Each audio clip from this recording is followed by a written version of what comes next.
sa lahat ng panahon. Magsiawi kayo sa Panginoon ng isang bahagong ahawitin. Magsiawi kayo sa Panginoon buong sandaigdigan. Sa ngalan ng Ama at ng Anak at ng Espiritu Santo, Amen. sumainyo ang Panginoon. At sumaiyo rin. Mga kapatid, aminin natin ang ating mga kasalanan upang tayo'y maging marapat gumanap sa banal na pagdiriwang. Inaamin ko sa Sa makapangyarihang Diyos. At sa inyo, mga kapatid, na lubha ako nagkasala sa isip, sa salita, sa gawa, at sa aking pagkukulang. Kaya isinasamo ko sa mahal na Birheng Maria, sa lahat ng mga anghel at mga banal, at sa inyo, mga kapatid, na ako'y panalangin sa Panginoong ating Diyos. Kaawaan tayo ng makapangyarihang Diyos. Patawarin tayo sa ating mga kasalanan at patnubayan tayo sa buhay na walang hanggan. Amen. Panginoon, kaawaan mo kami. Panginoon, kaawaan mo kami. Kristo, kaawaan mo kami. Kristo, kaawaan mo kami. Panginoon, kaawaan mo kami. Panginoon, kaawaan mo kami. Manalangin tayo. Ama naming makapangyarihan, ang iyong dumadalangin sambayanan ay matapat mo nawang lingapin at subaybayan upang makita namin ang dapat gampanan sa pamamagitan ni Jesucristo kasama ng Espiritu Santo magpa sa walang hanggan. Amen. Magsiupo muna po ang lahat.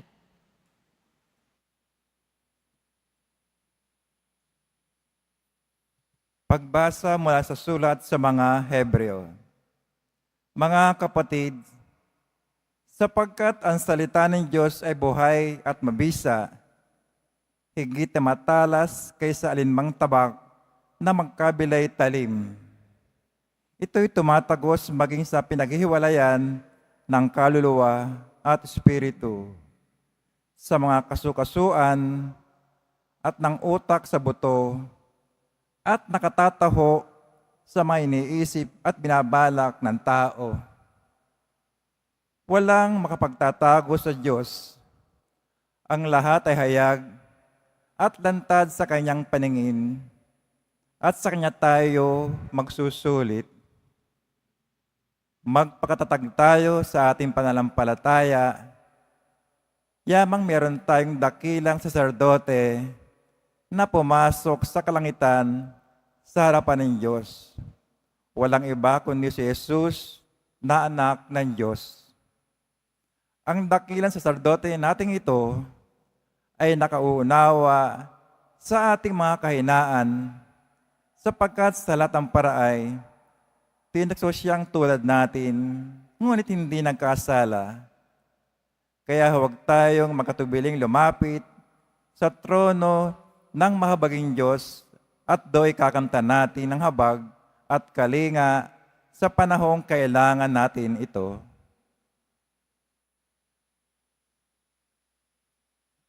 Ang salita ng Diyos. Salamat sa Diyos. Espiritu bumubuhay, ang salita ng may kapal. Espiritong bumubuhay, ang salita ng may kapal. Ang batas ng Panginoon ay batas na walang kulang.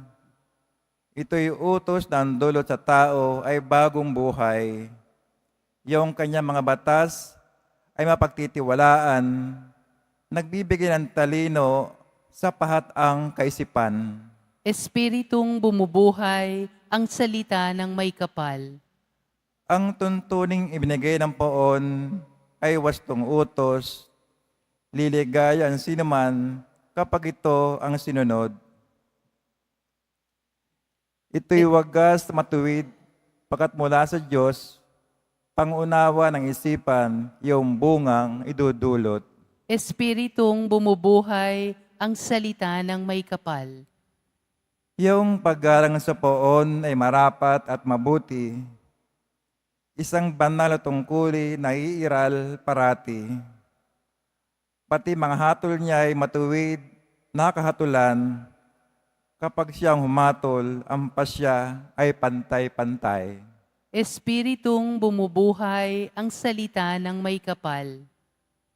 Naway itong salita ko at ang aking kaisipan.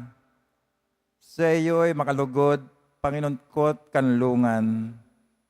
O ikaw na kublihan kong ang dulot ay kaligtasan. Espiritong bumubuhay ang salita ng may kapal. Magsitayo po ang lahat.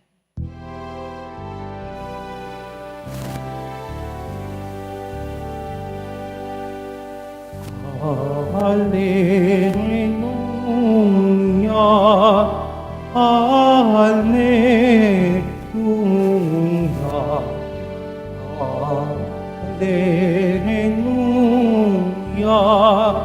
Alleluia, Alleluia.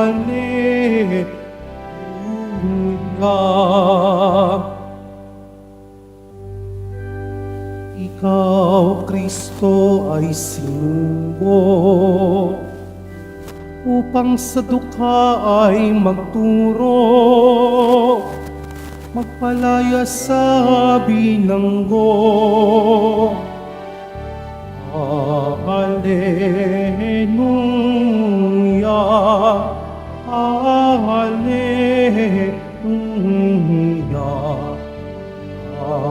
Alleluia,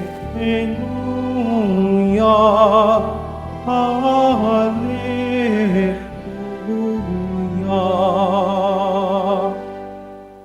Sumainyo ang Panginoon. At sumaiyo rin. Ang mabuting balita ng Panginoon ayon kay San Marcos. Papuri sa iyo, Panginoon. Noong panahong iyon, muling pumunta si Jesus sa baybayin ng lawa ng Galilea. Sinundan siya ng napakaraming tao at sila'y tinuruan niya. Nagpatuloy siya sa paglakad at nakita niya si Levi na anak ni Alfeo, nakaupo sa paningilan ng buwis. Sinabi sa kanya ni Jesus, "Sumunod ka sa akin." Tumindig naman si Levi at sumunod. Nang si Jesus at ang kaniyang mga alagad ay kumakain sa bahay ni Levi, nakisalo sa kanila ang maraming publikano at mga makasalanang sumunod sa kaniya. Nakita ito ng ilang eskribang kabilang sa pangkat ng mga Pariseyo at tinanong nila ang kaniyang mga alagad, bakit siya sumasalo sa mga publikano at mga makasalanan? Narinig ito ni Jesus at siya ay sumagot, hindi nangangailangan ng manggagamot ang walang sakit, kundi ang may sakit. Naparito ako upang tawagin ang mga makasalanan, hindi ang mga banal. Ang mabuting balita ng Panginoon. Pinupuri ka namin, Panginoong Hesukristo.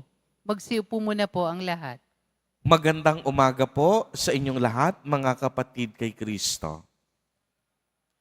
Sa lahat po ng ating mga taga-subaybay sa iba't ibang online platforms at sa lahat ng ating mga kadiboto sa iba't ibang panig ng Pilipinas at maging sa buong mundo kung saan tayo ay naaabot ngayon ng ating live streaming.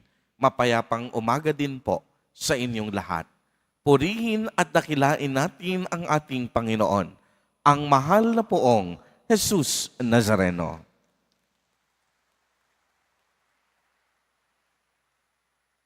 Mga kapatid kay Kristo at mga kadiboto, malugod po namin kayong tinatanggap sa Basilica Minor at Pambansang Dambana ni Jesus Nazareno. Narinig po natin sa ating ebanghelyo ang pagtawag kay Levi, isang mangungulekta ng buwis. Kinalaunan, nakilala natin si Levi bilang si San Mateo. Siya ay isa sa mga apostol ni Jesus Nazareno. Sa kapanahunan po ni Jesus, ang mga publikano o mangungulekta ng buwis ay tinuturing sa lipunan na mandaraya at traidor. Bakit po mandaraya? Sapagkat mahilig silang kumuha ng pera o salapi mula sa kanilang kapwa Hudyo at traidor sapagkat sila ay naglilingkod, nagtatrabaho para sa mga Romano. Kung si Levi o si San Mateo ay isang publikano at itinuturing ng lipunan na makasalanan, ang magandang katanungan, bakit napiling maging apostol siya ng ating Panginoon? Simple lamang po ang sagot. Dahil ang pagmamahal ng Diyos ay para sa lahat. Uulitin ko po, ang pagmamahal at pag-aaruga ng Diyos ay para sa lahat. Hindi lamang ito para sa mabubuti at banal.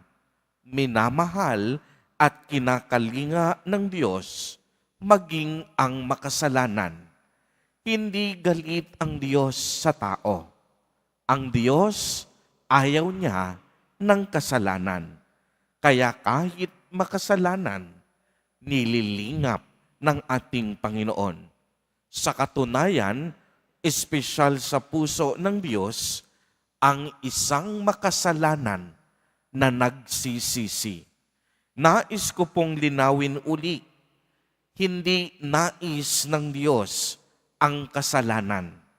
Mahal ng Diyos ang makasalanan bilang tao na may dignidad, bilang kaniyang anak.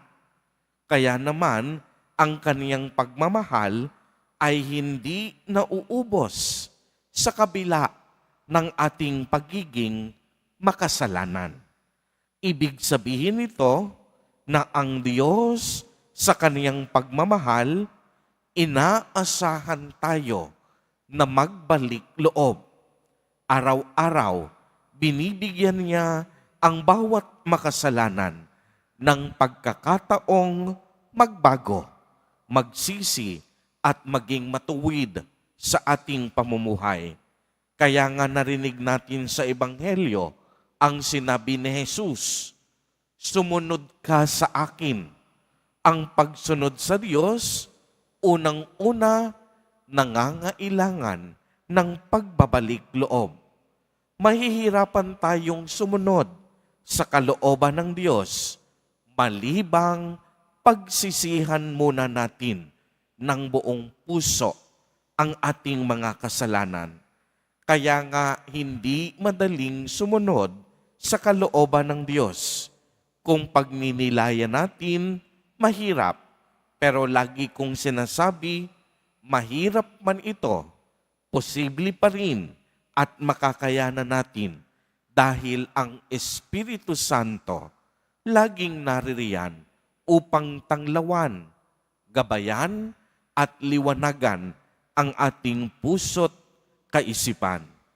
Kaya nga tulad ni San Mateo, tayo ay patuloy na inaanyayahan at binibigyan ng maraming pagkakataon upang sumunod sa kalooban ng Diyos, upang tayo ay magbagong buhay at maglingkod ng tapat sa ating Panginoon.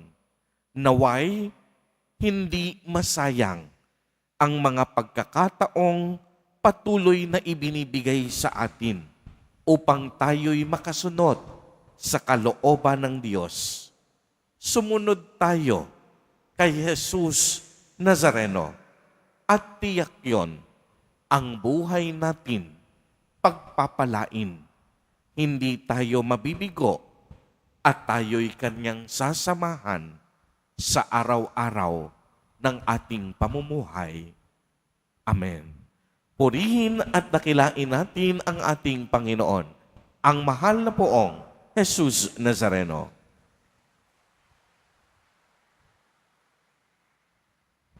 Magsitayo po ang lahat.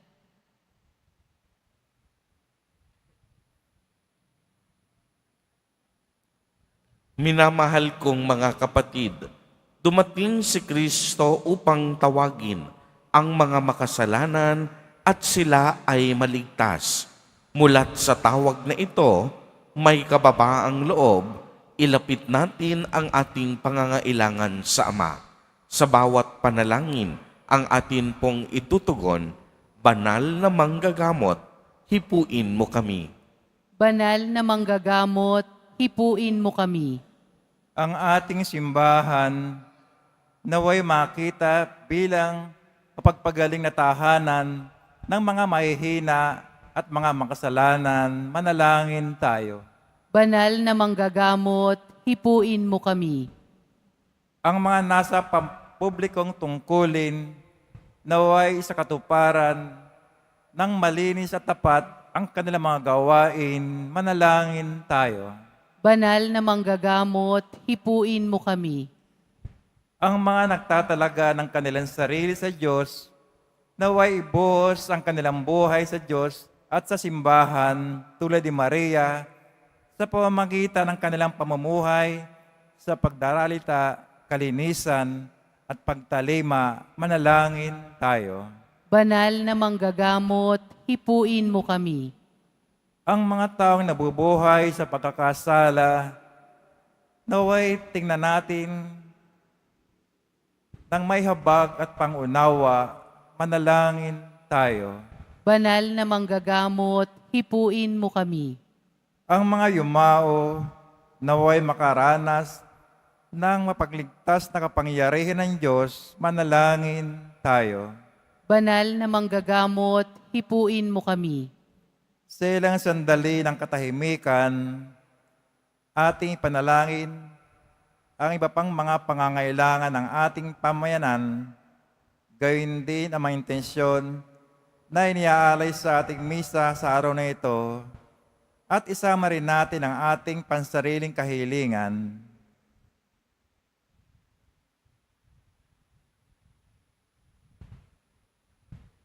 Manalangin tayo.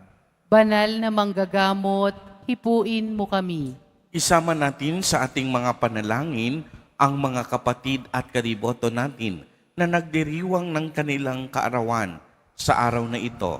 Ang mga mag-asawang nagdiriwang ng anibersaryo ng kanilang mga kasal, ang mga kaibigan at kamag-anak natin na may sakit at may malubhang karamdaman, gayon din ang mga pamilyang nagugutom at walang makain. Naway ingatan, patnubayan, at basbasan silang lagi ni Jesus Nazareno. Manalangin tayo. Banal na manggagamot, hipuin mo kami. Ama naming nasa langit, gabayan mo ang aming mga pag-iisip ng mga tinawag mo upang gumawa ng mga mahalagang pagpapasya sa kanilang buhay. Bigyan mo sila ng mapangunawang puso, tamang pagpapasya at maalab na pagnanais na gawin ang anumang kalugod-lugod sa iyo. Inihiling namin ito sa pamamagitan ni Kristo na aming Panginoon. Amen. Magsiupo muna po ang lahat.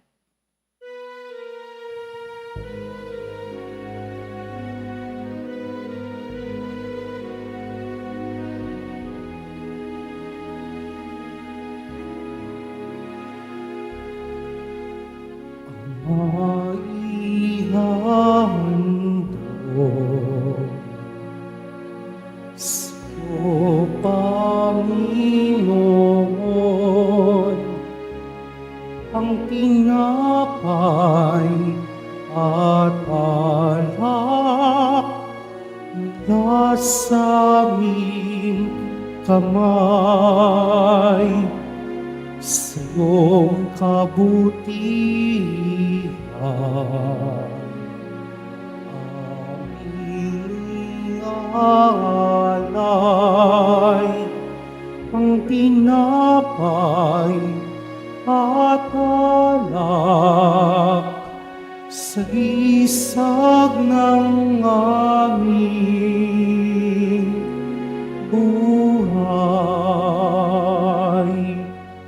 Magsitayo po ang lahat. Manalangin kayo mga kapatid upang ang paghahain natin ay kalugdan ng Diyos amang makapangyarihan. Tanggapin nawa ng Panginoon itong paghahain sa iyong mga kamay sa kapurihan niya at karangalan sa ating kapakinabangan at sa buong sambayanan niyang banal. Ama naming lumikha, ang paghahain ito ng iyong sambayanan ay iyong marapatin ngayong paunlakan.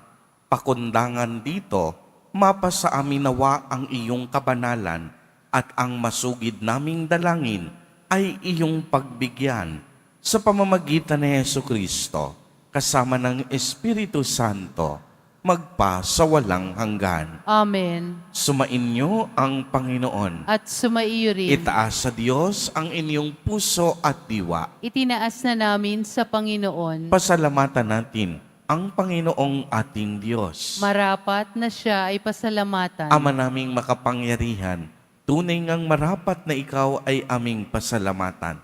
Sa iyong paglingap at kagandahang loob, ang tao'y nilikha mo at pinangasiwa sa sansinukob. Sa hangad mong siya'y iwastong lubos, siya'y pinagdusa mo sa kaniyang pagtalikod. Sa iyong paggiliw, iyong ipinahintulot na makabalik siya sa pamamagitan ni Kristo Jesus. Kaya kaisa ng mga anghel na nagsisiawit ng papuri sa iyo, nang walang humpay sa kalangitan, kami nagbubunyi sa iyong kadakilaan. Santo, Santo, Santo, Panginoong Diyos na mga hukbo, napupuno ang langit at lupa ng kadakilaan mo, o sana sa kaitaasan. Pinagpala ang naparirito sa ngalan ng Panginoon, o sana sa kaitaasan. Magsiluhod po ang lahat. Ama naming banal, ikaw ang bukal ng tanang kabanalan.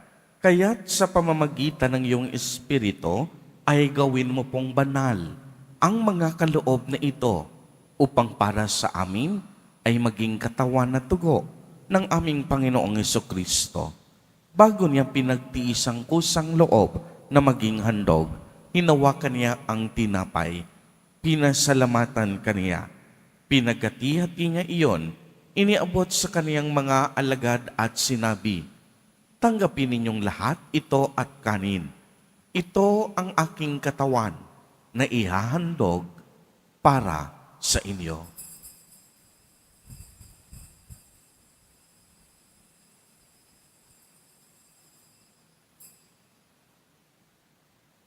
Gayon din naman noong matapos ang hapunan, hinawakan niya ang kalis.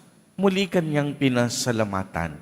Iniabot niya ang kalis sa kaniyang mga alagad at sinabi, "Tanggapin ninyong lahat ito at inumin.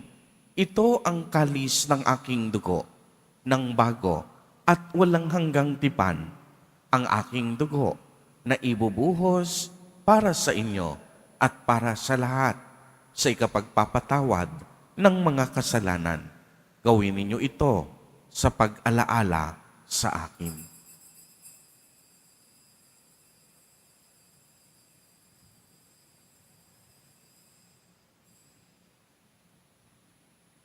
Magsitayo po ang lahat.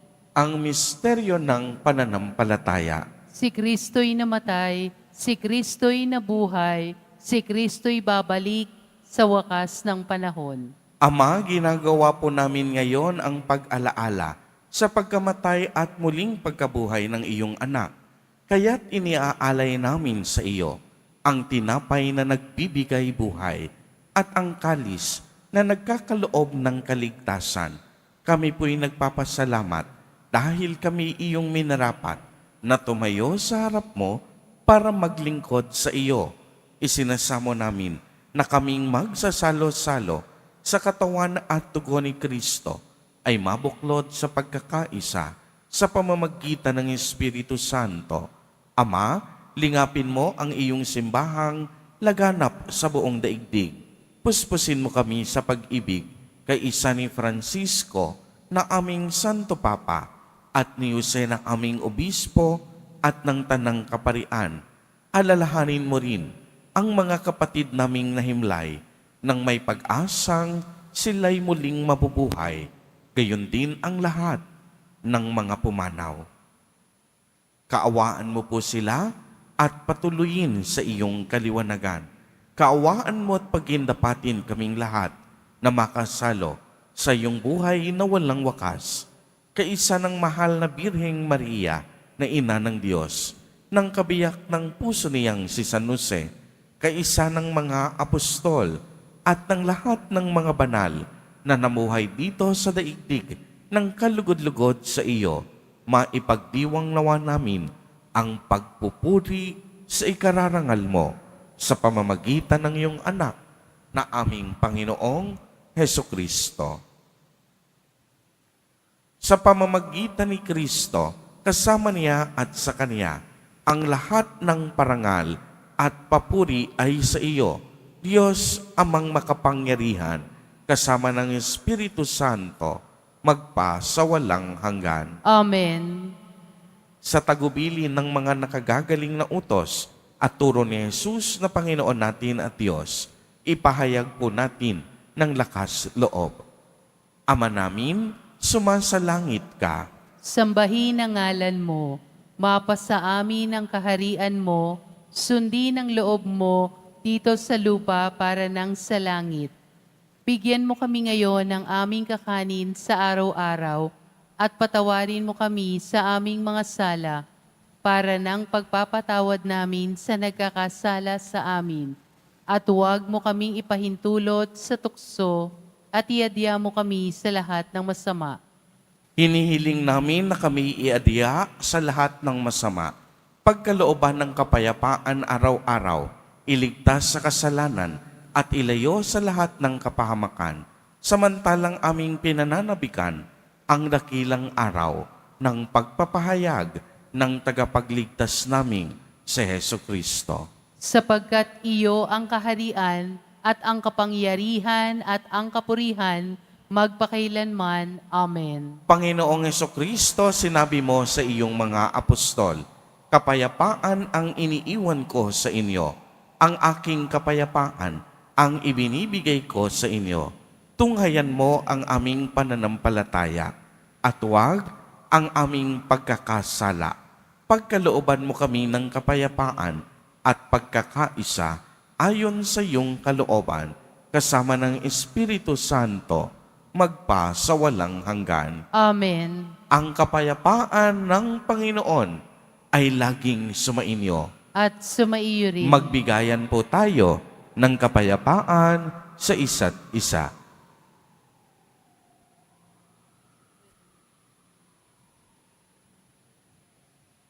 Kordero ng Diyos na nag-aalis ng mga kasalanan ng sanlibutan, maawa ka sa amin. Kordero ng Diyos na nag-aalis ng mga kasalanan ng sanlibutan, maawa ka sa amin. Kordero ng Diyos na nag-aalis ng mga kasalanan ng sanlibutan, ipagkaloob mo sa amin ang kapayapaan. Magsiluhod po ang lahat. Ito ang kordero ng Diyos. Ito ang nag-aalis ng mga kasalanan ng sanlibutan. Mapalad ang inaanyayahan sa kaniyang piging. Panginoon, hindi ako karapat-dapat magpatuloy sa iyo, ngunit sa isang salita mo lamang ay gagaling na ako.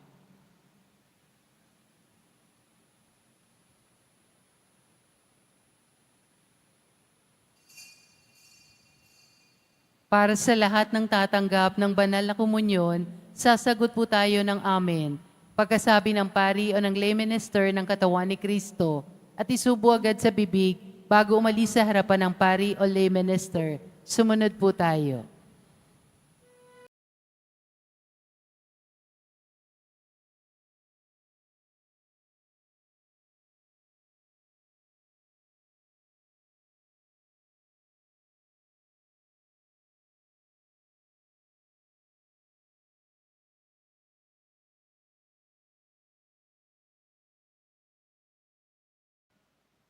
Manalangin tayo. Ama naming mapagmahal, hinihiling namin kami pagbigyan, pakundangan sa iyong dulot na pakikinabang. Ipagkaloob mong ikaw ay aming paglingkuran sa pamamagitan ni Hesukristo, kasama ng Espiritu Santo, magpa sa walang hanggan. Amen. Sumainyo ang Panginoon. At sumaiyo rin. Pagbabasbas. Mahal na poong Jesus Nazareno, inihayag mo sa pamamagitan ng krus ang walang maliw na pag-ibig ng Diyos sa sangkatauhan. Pakinggan mo ang kahilingan, lalo na para sa mga nangangailangan ng iyong tulong at awa. Makamtanawa namin ang iyong kasagutan na may utang na loob na tinatanaw. Basbasan din po ninyo itong mga imahen, panyo at dasalan upang lalo kaming manalangin at magtiwala. Sa pamamagitan ng bendisyon na ito, naway lalo kaming maging mapaglingkod, masunurin at tapat sa iyo na aming maluwalhating Panginoon, magpa sa walang hanggan. Amen. At pagpalain po kayong lahat at ng inyong buong pamilya ng makapangyarihang Diyos, Ama, Anak, at Espiritu Santo. Amen. Humayo kayong taglay ang pag-ibig at kapayapaan ng poong Jesus Nazareno. Salamat sa Diyos.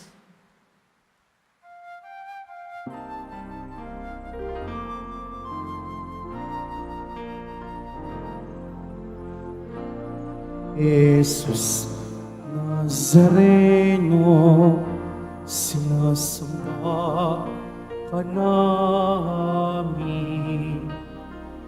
Pinipinto ka namin. Aral mo ang aming buhay at kaligtasan. Nuestro Padre Jesus Nazareno, iligtas mo kami sa kasalanan. Ang krus mong pinamatayan ay sagisag ng aming kaligtasan. Nuestro Padre Jesus Nazareno, dinarangal ka namin. Nuestro Padre Jesus Nazareno, ninulwalhati namin.